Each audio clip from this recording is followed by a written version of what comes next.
and welcome to the White House.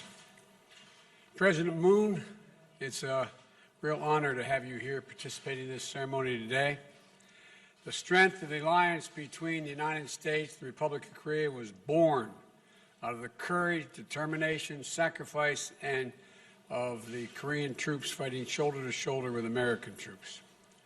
And having you here today is an important recognition of all that our nation has achieved together, both of them, in the decade since. And I'm joined by my wife, Jill, who's as excited about this event as I am. The Vice President and the Second Gentleman are here as well.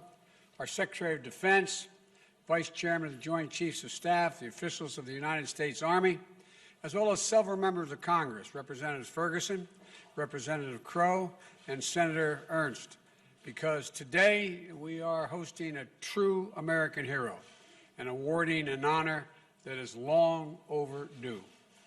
More than 70 years overdue. 70 years ago on a frozen hilltop deep in what is now North Korea, a young first lieutenant bravely out of Westby Point and barely out of West Point acted with bravery and that earned him the Distinguished Service Cross, the military's second highest honor. Today, after more than a decade of effort, including support from my good friend John McCain, God rest his soul, shortly before he passed away, I'm incredibly proud to give Colonel Ralph Puckett's act of valor the full recognition they have always deserved. Colonel, I'm humbled to have you here today. I really am, along with your loving family, and to award you the Medal of Honor. And though I understand that your first response to us hosting this event was to ask, why all the fuss?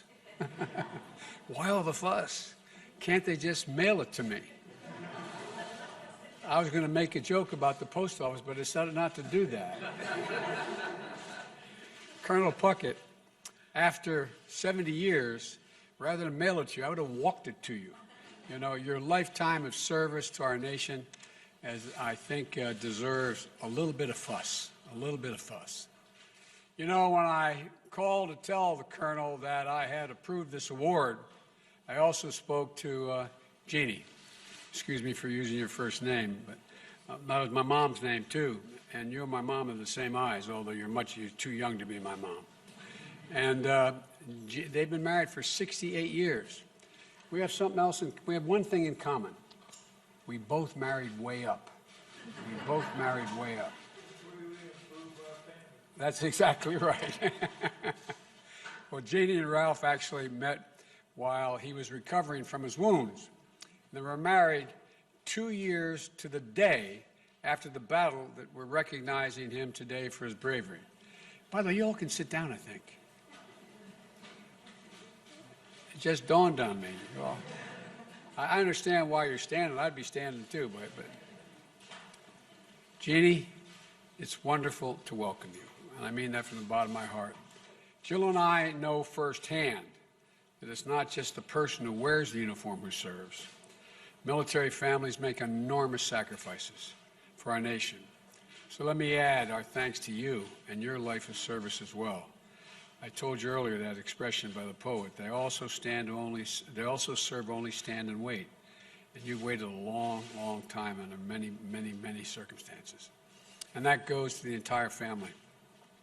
Marty and her husband, Anthony, Thomas and partner Chip, I don't know whether they're here, I didn't see them yet.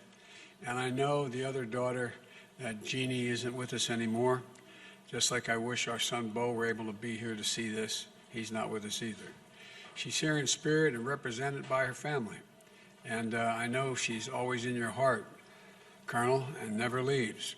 I also want to recognize Master Sergeant Merle Simpson, who fought beside the Colonel in Korea. Where are you? Stand up, sir. Come on.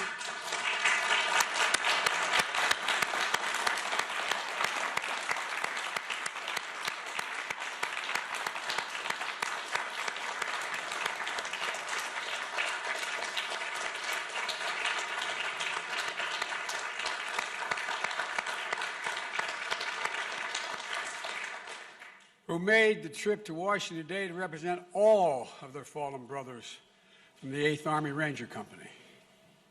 It's an honor It's an honor for all their memories as well. Hill 205 was just 60 miles from the border with China, and then Lieutenant Puckett and the Rangers had their orders to take that hill. As a young officer, Lieutenant Puckett knew that something wasn't quite right. The intelligence briefing indicated that there were 25,000 Chinese troops in the area, outnumbering U.S. and Korean forces 3 to 2.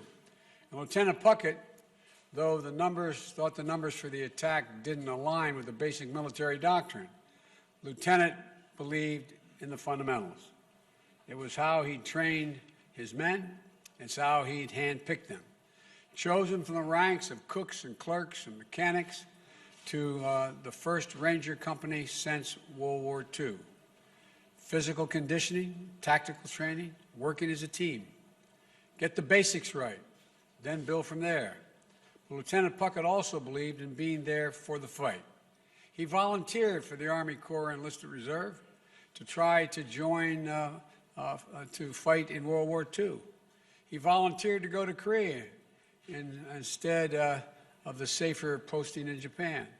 He volunteered for the new Ranger Company, and then he prayed, "Dear God, don't let me get a bunch of guys, good guys, killed," when he was chosen to command that company.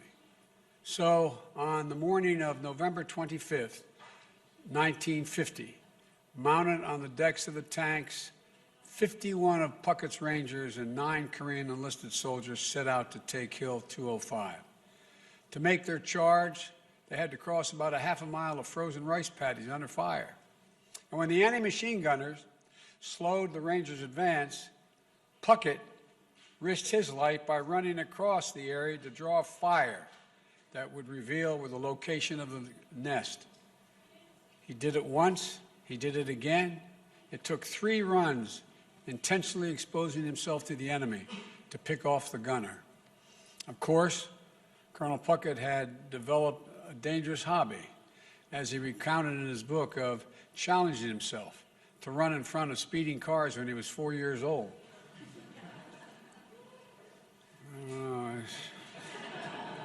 So self-preservation, it seemed, was never a primary concern of the colonel. When the Rangers finally reached the top of Hill 205, they found it abandoned. But Puckett knew the fight wasn't nearly over. His men established a defensive perimeter and then went to coordinate the artillery support he was sure they would need. And while he was there, to load up the ammunition and grenades, the basics. Shortly after he returned, the first onslaught began. Mortars followed by a ground assault from the entire Chinese battalion. Puckett's Rangers were outnumbered, almost 10 to 1. During the fight, Puckett abandoned the relative safety of his foxhole, moving from man to man, encouraging them in the fight, checking that the perimeter was holding. He took a grenade fragment in his left thigh, but Puckett refused to be evacuated. He was a Ranger. He led his men from the front. And over the course of the next several hours, 4 more waves of assaults came. Each time, Puckett made his rounds, passing out extra ammo and extra encouragement to rally his men. Each time, he was able to call in artillery support, sometimes danger close, to help break the advance of the Chinese soldiers. And each time, the Rangers held the hill, pushing the enemy back at times with hand-to-hand fighting. About 2:30 a.m., after more than 4 hours of near nonstop fighting, the 6th wave began. By this time, many Rangers had been killed, and those who were left were exhausted, outnumbered, and dangerously short of ammunition and grenades. Lieutenant Puckett had sustained a second wound, this time in his left shoulder. He had distributed all the ammo to his men, keeping only 8 bullets and a bayonet for himself. For the last time, Puckett called in artillery support, only to be told that the guns were supporting other besieged units. Then, 2 mortar rounds landed directly in Puckett's foxhole, tearing through both his feet and his backside and his left arm and shoulder. Puckett's Rangers had been overwhelmed, and he himself was badly wounded. He ordered one of his men who found him on the ground to leave him behind. But that's not the Ranger creed.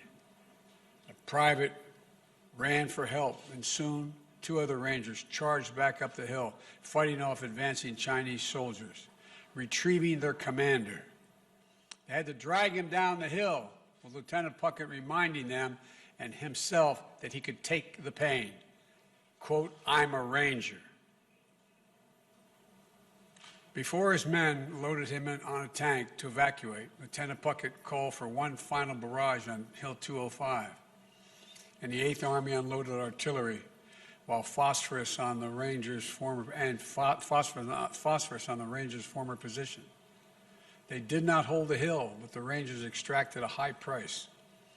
Korea is sometimes called the Forgotten War, but those men who were there under Lieutenant Puckett's command, they'll never forget his bravery. They never forget that he was right by their side throughout every minute of it.